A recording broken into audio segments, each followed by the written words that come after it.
Hello বন্ধু। আপনি social media scroll করছেন, করতে করতে অনেকের প্রোফাইল দেখছেন, অনেকের অনেক কিছু দেখছেন, দেখতে দেখতে নিজের ভেতরে তার সঙ্গে কম্পেয়ার করা শুরু করছেন। এটা আপনি ভেবে দেখেছেন কি? আপনি সেখানে যে কম্পেয়ারগুলো করছেন সেগুলো হলো অপরের লাইফস্টাইল কম্পেয়ার করছেন, অপরে কি চাকরি করছে, অপরে কি কেরিয়ার নিয়ে যাচ্ছে, অপরে কিরমভাবে আছে। এইগুলো দেখে আপনার ভেতরে একটা নতুন রকম উৎসাহ হচ্ছে, বা আপনি নিজেকে তার সঙ্গে কম্পেয়ার করে দেখছেন যে আমি কোথায় পড়ে আছি, আমি পেছনে আছি না সামনে আছি। এই জিনিসটা কি আপনার ভেতরে ঘটে? অবশ্যই এটা প্রত্যেক মানুষের ক্ষেত্রে ঘটে, আর এটা নতুন কিছু নয়। আর এইখানেই সমস্যাটা শুরু হয়।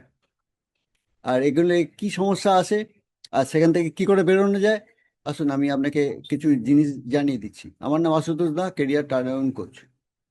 এই যে সোশ্যাল মিডিয়াতে আমরা ঘুরছি আর ঘোরাঘুরি করছি, বিভিন্ন রকম স্ক্রল করছি আর বিভিন্ন মানুষের প্রোফাইল দেখছি, দেখে তার সঙ্গে কম্পেয়ার করছি, এতে যে অসুবিধাগুলো হয় তার মধ্যে একটা হলো, প্রথম যেটা, সেটা হলো যে আমরা জানি না যে মানুষটাকে আমরা দেখছি তার স্টার্টিং পয়েন্ট কি আছে।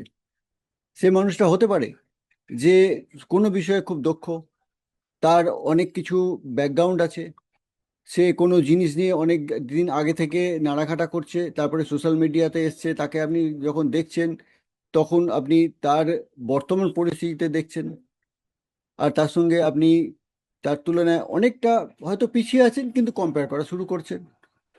সেখান থেকে আপনার ভেতরে ফ্রাস্ট্রেশন শুরু হয়, হয় কি হয় না?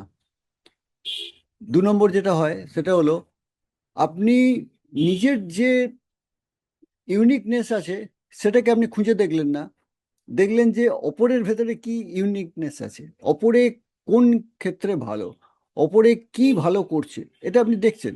সেটা ক্ষতি কিছু নেই, কিন্তু সমস্যাটা তখনই হয় যখন আপনি সেখানে কম্পেয়ার করা শুরু করলেন।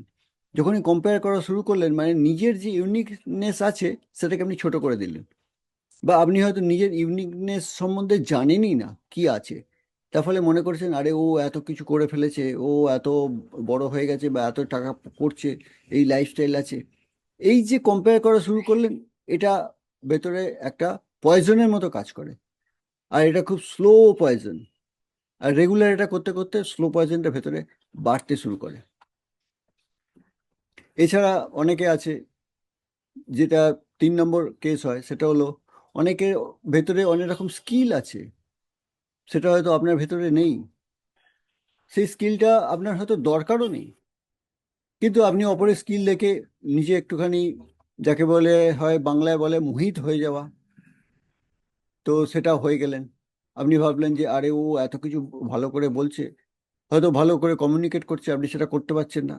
কিন্তু আপনি জানেন না সে কমিউনিকেশন নিয়ে আজ হয়তো 10 বছর ধরে লড়াই করে এসছে। তো তার তুলনায় আপনি কম্পেয়ার করে তো নিজেকে ছোট করে ফেলছেন। তো সেই জন্যে সব থেকে যেটা ভালো বলা হয় সেটা হলো কম্পেয়ার করাটা বন্ধ করা।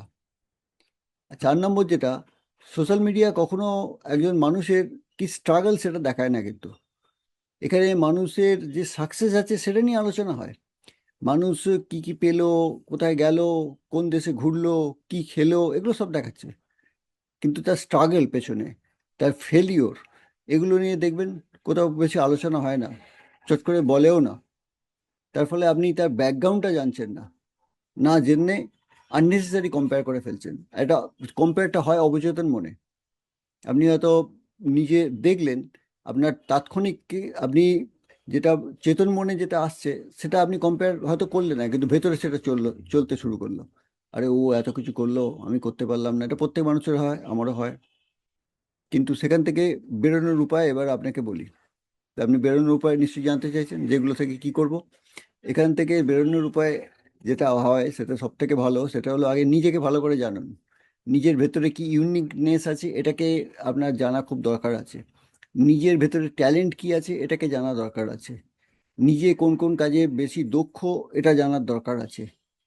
আর তাই সেগুলো যদি আপনি করতে পারেন, তাহলে আপনার ভেতরে যে জিনিসগুলো ঘটবে সেটা হলো, 1 নম্বর আপনার কনফিডেন্স বাড়বে, অবশ্যই বাড়বে। 2 নম্বর হলো আপনি অপরের সঙ্গে নিজের কম্পেয়ার করাটা তখন দেখবেন আস্তে আস্তে অনেক কমে গেল। 3 নম্বর যেটা হবে সেটা হলো আপনি অনেক কিছু জিনিস শিখতে পারবেন, জানতে পারবেন বা বুঝতে পারবেন যে না, এটা করলে আমি এই ব্যাপারে আমি আরো দক্ষ হতে পারবো, যেটা অন্য মানুষ সে তার ক্ষেত্রে দক্ষ, আপনি তার ক্ষেত্রে দক্ষ নাও হতে পারেন, কিন্তু আপনার ক্ষেত্রে যে দক্ষতা আছে সেটা নিয়ে আপনি আরো এগোতে পারবেন। আর সব থেকে বড় কথা যেটা, সেটা হলো 4 নম্বর পয়েন্ট, সেটা হলো আপনার মেন্টাল পিস আসবে, মানে মানসিক শান্তি পাবেন। কম্পেয়ার করা বন্ধ হয়ে গেলে দেখবেন মানসিক শান্তিটা আবার ফিরে এলো। এবারে এই যে নিজেকে জানা বা নিজেকে চেনা, এটা কিভাবে সম্ভব? তো এটা আমি যেভাবে মানুষকে গাইড করি, বা আমি অন্তত নিজের ক্ষেত্রে সেটা অ্যাপ্লাই করে দেখেছি, সেটা হলো আমার একটা পদ্ধতি আছে, সেটাকে বলি কেরিয়ার ডিকোডিং পোটেনশিয়াল, বা আপনার যে পোটেনশিয়াল আছে পোটেনশিয়াল ডিকোডিং মেথড। আর এটা বেশিরভাগ আমি যেটা করে থাকি সেটা হলো ফিঙ্গারপ্রিন্ট অ্যানালিসিস দিয়ে।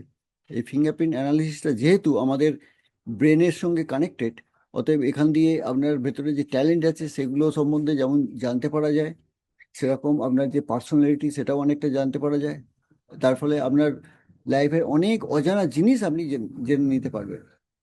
আর এটা শুধু একজন মানুষ বড় হয়ে গেলে জানতে হবে তা নয়, যে ছাত্র আছে সে অবস্থায় জানলে আরো ভালো, সে তার লাইফটাকে তৈরি করে নিতে পারবে। আর যিনি কেরিয়ারের মধ্যে আছেন তিনি জানতে পারলে আরো ভালো, কেন তার কেরিয়ারটাকে আরো স্মুথলি প্রপারলি ডাইরেকশন নিয়ে নিয়ে যেতে পারবেন। তো অবশ্যই এই সম্বন্ধে আরো বেশি জানতে হলে আমার সঙ্গে যোগাযোগ করবেন, নিচে লিঙ্ক দেওয়া রইলো, ক্লিক করবেন, 1-to-1 জুম কল বুক করবেন, এ সম্বন্ধে আরো জানুন আর নিজের লাইফটাকে আরো উন্নত করুন। আপনাদের সবাইকে নমস্কার। এই ভিডিও কেমন লাগলো অবশ্যই জানাবেন, আর নতুন ভিডিও আসা পর্যন্ত নমস্কার।